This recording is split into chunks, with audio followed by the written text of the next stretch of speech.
এই মুহূর্তে শওকত মোল্লাকে বের করা হচ্ছে। আপনি আরেকবার জানাবো, শওকত মোল্লাকে বের করা হচ্ছে, তার 14 দিনের এনআইএ হেফাজত হয়েছে। এনআইএ 14 দিনের হেফাজত চেয়েছিল আদালত, তা কিছুক্ষণ আগেই মঞ্জুর করেছে। শওকত মোল্লাকে আদালত থেকে বের করে নিয়ে যাওয়া হচ্ছে।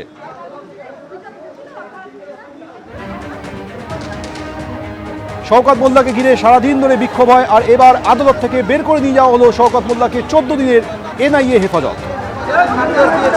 ধৃত শওকত মোল্লার 14 দিনের এনআইএ হেফাজত। ভাঙড় বিস্ফোরণ কাণ্ডে মূল ষড়যন্ত্রকারী শওকত মোল্লা আজ আদালতে এই দাবি করে এনআইএ। সরাসরি কথা বলবো, আমাদের প্রতিনিধি সুকান্ত মুখোপাধ্যায় টেলিফোনে রয়েছেন। সুকান্ত,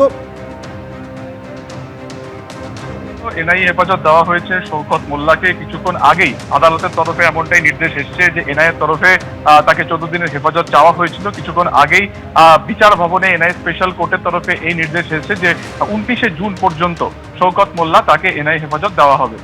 তুমি জানো যে কিছুক্ষণ আগে অর্থাৎ 3:30 নাগাদ মামলার জবাব যখন ওঠে তখন এনআইএর তরফে 14 দিনের নিজেদের হেফাজত চাওয়া হয়। দ্বিতীয়ত হচ্ছে বলা হয় অত্যন্ত প্রভাবশালী, তিনি অত্যন্ত প্রভাবশালী এবং সেই কারণে কিন্তু তাকে নিজেদের হেফাজতে তারা রাখতে চাইছেন, তার কারণ তারা সাক্ষ্যকে প্রভাবিত করতে পারেন।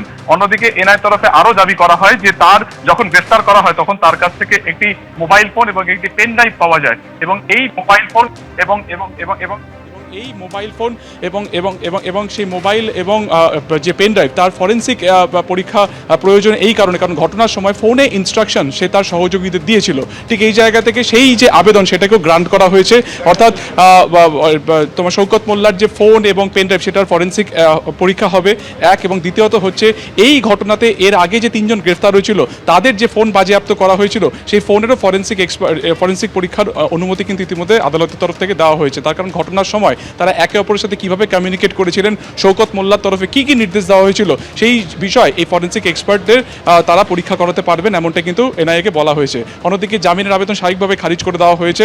আজকে শওকত মোল্লা যিনি আইনজীবী ছিলেন তিনি পরিষ্কার বলেন যে ঘটনার সময় প্রায় 40 কিলোমিটার দূরে শওকত মোল্লা ছিলেন। তার ক্লায়েন্ট অর্থাৎ শওকত মোল্লাই গোটা ঘটনার সাথে কোনোভাবে ইনভলভ ছিলেন না, তার কোনো ইনস্ট্রাকশনও দেওয়া হয়নি।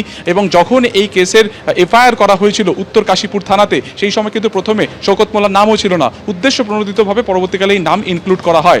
যদিও এনআইএর তরফে বারবার সেই আবেদনকে খারিজ করে বলা হয় যে শওকত মোল্লা ফোনে ইনস্ট্রাকশন দিয়েছিলেন, তিনি অন্যতম কনস্পিরেটর এবং তাকে নিজেদের হেফাজতে চেয়ে তার কিন্তু জেরা প্রয়োজন। এবং এই মুহূর্তে তদন্ত যে জায়গায় রয়েছে তিনি অত্যন্ত প্রভাবশালী, তাকে যদি বেল দেওয়া হয় তিনি সাক্ষ্য প্রভাবিত করতে পারেন। ঠিক এখান থেকে তাকে যেন এনআই হেফাজত দেওয়া হয় এবং অবশেষে আদালতের তরফে তাকে 14 দিন অর্থাৎ 19শে জুন পর্যন্ত হেফাজত তাকে নির্দেশ দেওয়া হয়েছে।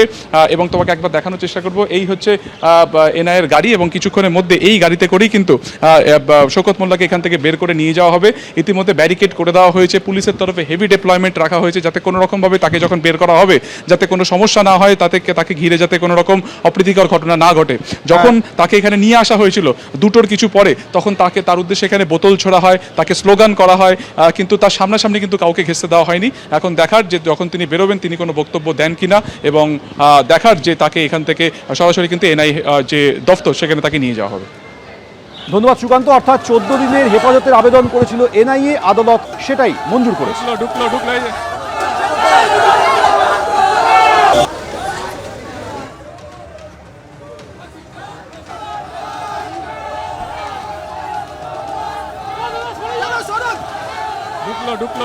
ধৃত শওকত মোল্লাকে ফুল টাইম অর্থাৎ 14 দিনের জন্য নিজেদের হেফাজতে চেয়ে আদালতে আবেদন করলো এনআইএ। শওকত মোল্লার আইনজীবীর তরফে তার জামিনের আবেদন করা হয়, কিন্তু সেই আবেদনে তীব্র বিরোধিতা করে এনআইএ। শওকত সহ বাকি সমস্ত অভিযুক্তকে হেফাজতে চেয়ে আবেদন জানায় এনআইএ। ভাঙড়ে বিস্ফোরণের যে ঘটনা ঘটেছিল সেই ঘটনায় মূল ষড়যন্ত্রকারী হচ্ছেন শওকত মোল্লা, আদালতে দাবি করলো এনআইএ। প্রাক্তন তৃণমূল বিধায়ক অত্যন্ত প্রভাবশালী, যদি তাকে এখনই জামিন দেওয়া হয় তাহলে তিনি সাক্ষীদের প্রভাবিত করতে পারেন। জামিনের আর্জির বিরোধিতায় সওয়াল করলো এনআইএ। দুপক্ষের আইনজীবী, এনআইএর আইনজীবী এবং শওকত মোল্লার আইনজীবী কে কি বললেন শুনবো।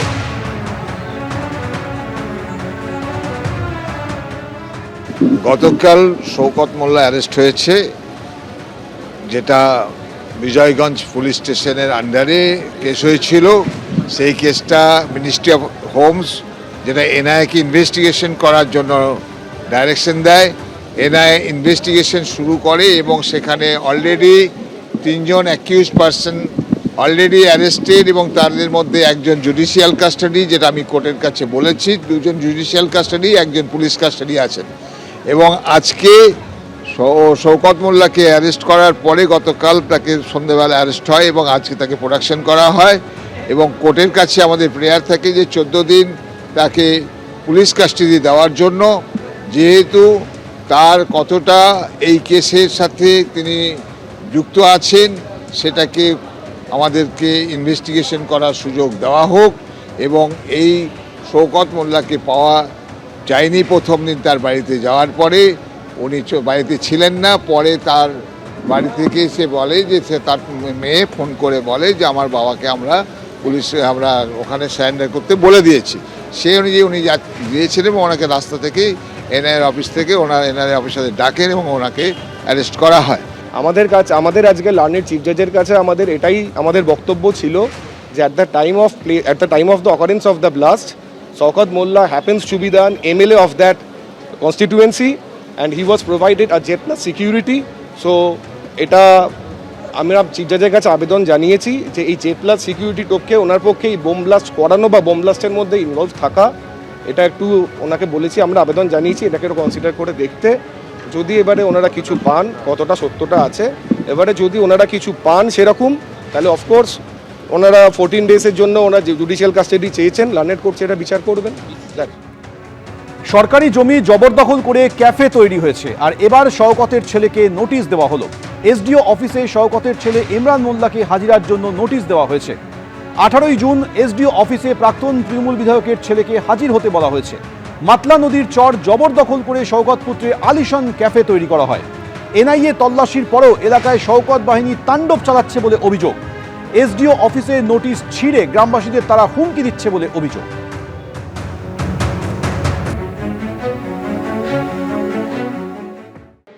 খণ্ডঘোষের তৃণমূল বিধায়কের কার্যালয় থেকে উদ্ধার হলো প্রচুর সরকারি ত্রাণ। সরকারি ত্রিপল এবং সাদা থান উদ্ধার হয়েছে। দুর্গতদের এইসব বিলি না করে ত্রাণ সামগ্রী হাতানোর পরিকল্পনা ছিল, এমন অভিযোগে সরব হয়েছেন স্থানীয় বাসিন্দারা। প্রতিবাদে পথ অবরোধ হয়, বিক্ষোভ করে বিজেপি।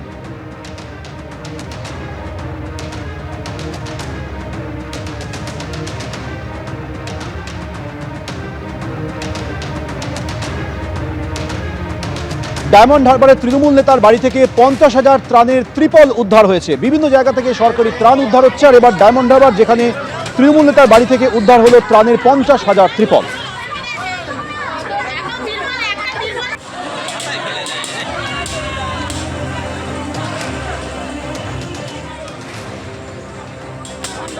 এবিপি আনন্দ, এগিয়ে থাকে, এগিয়ে রাখে।